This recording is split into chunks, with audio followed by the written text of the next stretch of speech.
안녕하세요. 인티영어의 또치입니다. 337강입니다. 영어식 오순배열 이야기어 문석 137번째입니다. 자, 기존에 쭉 들어오셨던 분들은 앞으로 감아서 듣기 바라겠습니다. 자, 번역과 직독직해, 인지독해 이 세 가지를 비교 분석해서 어느 것이 가장 효율적이고 빠르게 뇌 속의 영어식 사고를 형성시키는지를 알아보고 있습니다. 자, 번역과 직독직해는 많은 분들이 알고 있으니까 설명을 생략하고요. 자, 인지독해를 간단히 소개하면 인지를 작동시켜서 읽어서 이해한다 이런 뜻입니다. 자, 인지 능력은 남녀노소 누구나 가지고 태어나는 능력입니다. 그리고 죽을 때까지 작동되는 능력이죠. 자, 그 능력을 이 영문에 적용을 시키면 한 단어씩 한 단어씩 굴비 엮듯이 엮어나가면 자연스럽게 뇌 속에 영어식 사고가 형성이 된다는 겁니다. 자, 그렇게 하기 위해서는 팔품사 이해하고 비동사 이해, 인칭 대명사 이해가 있어야 됩니다. 그래서 그것은 차례로 제가 3강, 4강, 5강에 올려놨고요. 그 다음에 6강에서부터 45강까지 전치사를 올려놨는데요. 자, 그것이 양이 많은 것 같지만 한 강당 10분에서 20분 내외이기 때문에 그렇게 길지는 않습니다. 그래서 요약본도 있습니다. 46, 47 이렇게 두 강에다가 전치사편만 요약을 해서 올려놨으니까요. 못 들으시는 분들은 꼭 듣고 제 강의 들으면 훨씬 이해가 빠를 겁니다. 그리고 영어 자체에 대한 이해도 훨씬 나아집니다. 자, 그러면 기존에 해왔던 대로 읽고 가도록 하겠습니다. That the very great advances in science just before and after the midpoint of the 21st century have caused educators in this country to realize that science teaching in the future must differ from science teaching in the past. 자, 이렇게 되어 있죠. 자, 번역은 말 그대로 지금 영어 어순으로 되어 있는 이 영문을 우리말 어순으로 다시 풀어서 엮는 것이죠. 자, 그러다 보니까 이렇게 판서해 놓은 것과 같이 분석을 철저히 해야 됩니다. 자, 한번 보면 말이죠. 여기까지가 주어고요. 형용사구, 부사구, 그 다음에 또 형용사구. 동사, 목적어, 요것은 이제 형용사구. 그 다음에 목적보호. 그 다음에 요것이 이제 투부정사로서 동사 원형이니까 대절이 목적어가 되겠죠. 목적절입니다. 그래서 주어, 형용사구, 다시 동사, 부사구, 부사구 이렇게 되어 있죠. 자, 그러면 이제 이것을 우리말로 엮으려면 우리말 어순이 돼야 되니까 동사가 맨 끝에 와야 되겠죠. 네. 자, 그럼 한번 해보겠습니다. 여기 동사이기 때문에 이쪽 주부라고 하죠. 그러면 주어를 하기 전에 이 꾸며주는 말을 먼저 하죠. 자, 그러면 이제 여기부터 가게 되겠죠. 21세기 중간 전후, 막 전후에 과학에서의 바로 그 엄청난 발전은 이 말이죠. 자, 그 다음에 이쪽으로 가가지고요. 이 나라에 있는 교육자들로 하여금, 그 다음에 또 일로 가야죠. 미래의 과학 교육 가르치는 것은 과거의 과학을 가르치는 것과는 달라야만 한다라는 것을 깨닫도록 야기시켰다. 이렇게 되겠죠. 자, 듣는 입장에서는 편할 수 있지만 이렇게 하면 영어식 사고는 잘 형성이 되지 않는다는 겁니다. 오히려. 그래서 일반인들은 이런 번역은 그렇게 많이 할 필요가 없습니다. 자, 오히려 직독직해를 많이 할 필요가 있고요. 자, 직독직해도 어렵다 싶으면 바로 이 인지독해.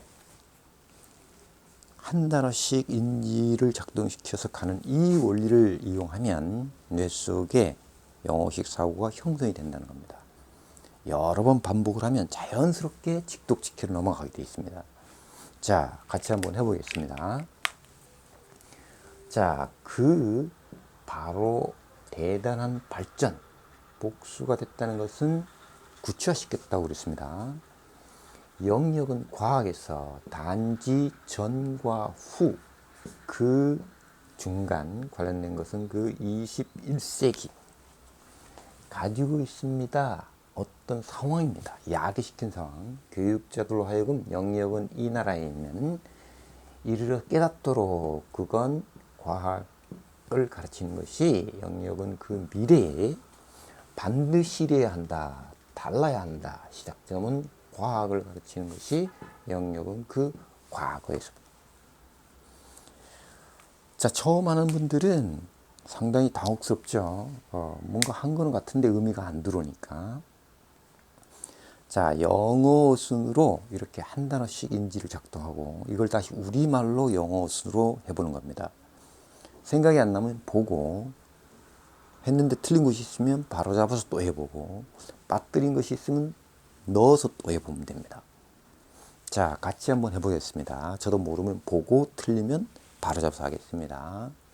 자, 그러면 처음부터 우리말부터 먼저 하겠습니다. 자, 그 바로 엄청난 발전 영역은 과학에서 단지 전과 후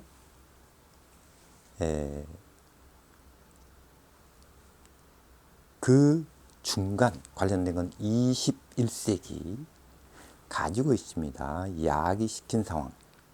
교육자들로 하여금 영역은 이 나라에 이르러 깨닫도록 그건 과학을 가르치는 것이 영역은 그 미래 반드시 달라야 한다. 출발점은 과학을 가르치는 것. 영역은 그 과거. 자, 영어로 해보겠습니다. 이것을. The very great advances. 제가 뭘까? In science, just before and after the midpoint of 21st century, have caused educators in this country to realize that science teaching in the future must differ from science teaching in the past. 자, 맞는지 한번 보겠습니다. The very great advances in science just before and after the midpoint of the 21st century have caused educators in this country to realize that science teaching in the future must differ from science teaching in the past. 자, 몇 번을 반복하면 신기하게도 이렇게 툭툭 던지면 됩니다. 네. 그래서 이렇게 하면 속도가 좀 늦죠. 그래서 인지독해가 이제 자연스럽게 직독직해로 넘어가게 돼 있다는 거죠. 그래서 이 직독직해는 의미 닿는 개인마다 약간 차이가 있습니다. 자, 제 나름대로 한번 의미 닿는 일을 끊어서 해보겠습니다. 자, 그 엄청난 발전, 과학에서 자, 중간 전후로 해서 21세기 교육자들로 하여금 야기시켰다. 이 나라에서 대트를 깨닫도록 과학을 가르치는 것이 미래에는 달라야만 한다. 과거에 과학을 가르치는 거거나 이렇게 되겠습니다. 그래서 번역은 될 수 있으면 하지 마시고 인지독해를 먼저 해서 내가 한글로 하든 영어로 하든 영어 순으로 던질 수 있으면 빠르게 쭉 하다가 자연스럽게 청크 단위, 의미 단위로 넘어가서 바로 이 청크 단위를 이제 계속 연습을 하면 된다는 것입니다. 네, 공감이 되시면 좋아요와 구독 부탁드리면서 이 시간 마치겠습니다.